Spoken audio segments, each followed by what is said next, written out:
So very good morning to everyone. आइए यज्ञ के कंसेप्ट को समझेंगे। यज्ञ क्या चीज़ होती है, यज्ञ क्या है।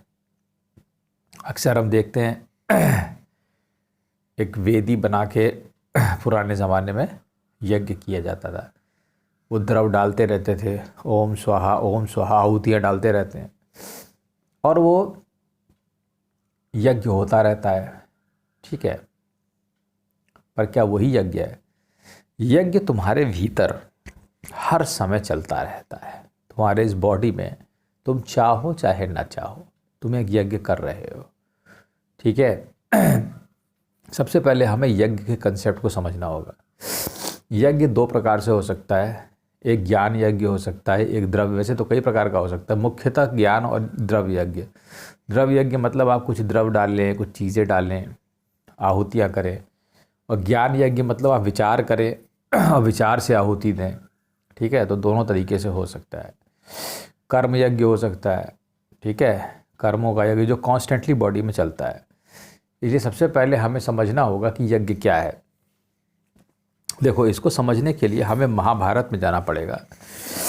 और महाभारत के आश्वमेधिक पर्व में एक कथा है। इसमें सुनो, 10 होता मिलकर जिस प्रकार यज्ञ का अनुष्ठान करते हैं वह सुनो। कान, त्वचा, नेत्र, जिह्वा मतलब आपके सेंसेस, नासिका, हाथ पैर, उपस्थ और गुदा, ये 10 होता है। शब्द, स्पर्श, रूप, रस, गंध, वाणी, गति, क्रिया, गति, मलमूत्र और मलत्याग और मलमूत्र त्याग, ये 10 हविष्य है। दिशा, वायु, सूर्य, चंद्रमा, पृथ्वी, अग्नि, विष्णु, इंद्र, प्रजापति और मित्र, ये 10 अग्नि हैं। सारांश यह है कि 10 इंद्रिय रूपी होता 10 देवता रूपी अग्नि में 10 विषय रूपी हविष्य एवं समिधाओं का हवन करते हैं। इस प्रकार मेरे अंदर निरंतर एक यज्ञ हो रहा है। अब तुम समझ लो, ये यज्ञ कांस्टेंट यज्ञ है जो हर समय हमारे भीतर होता रहता है।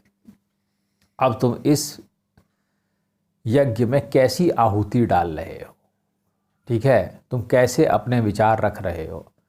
ये यज्ञ तुमने सोचा, जैसे तुमने कोई विषय रखा, तुमने कुछ सोचा आज मैं उसको मारूंगा, तो उसकी आहुति तुमने डाल दी इस यज्ञ में। क्योंकि इंद्रियों और उसके साथ में जुड़े हुए तन्मात्राएं प्लस जो दिशाएं हैं, ये सब मिलके बैठे बैठे डाल दिया, ये ले आज इसको मारेंगे। जब तुम उस यज्ञ में 20 बार यही संकल्प लेते हो, ठीक है, अपने अंदर, तो वो एक संकल्प बन जाता है। अगर तुमने 20 बार सोच के यही आहुति डाल दी, जब 20 बार या जितना भी उसका एक लिमिट होगा, तो धीरे धीरे करके वो एक संकल्प बन जाएगा।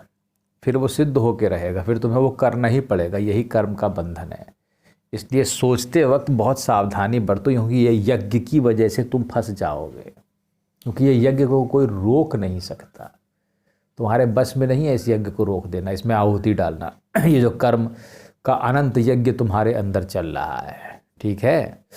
तो इस कर्म यज्ञ को, अगर तुम विषय रूपी यज्ञ को अगर आहुति तुम डाल रहे हो, इसकी जगह तुम ज्ञान रूपी यज्ञ करो, ठीक है, भगवान का चिंतन, भगवान की आहुति डालो, तो वो बेहतर है। ठीक है। और इस प्रकार से धीरे धीरे करके जब ये यज्ञ पूरा होगा तो तुम्हें कुछ प्राप्ति हो जाएगी। तो ज्ञान रूपी अग्नि जलेगी इस यज्ञ से। मैं तुम्हें बताता हूँ क्या होगा, ठीक है।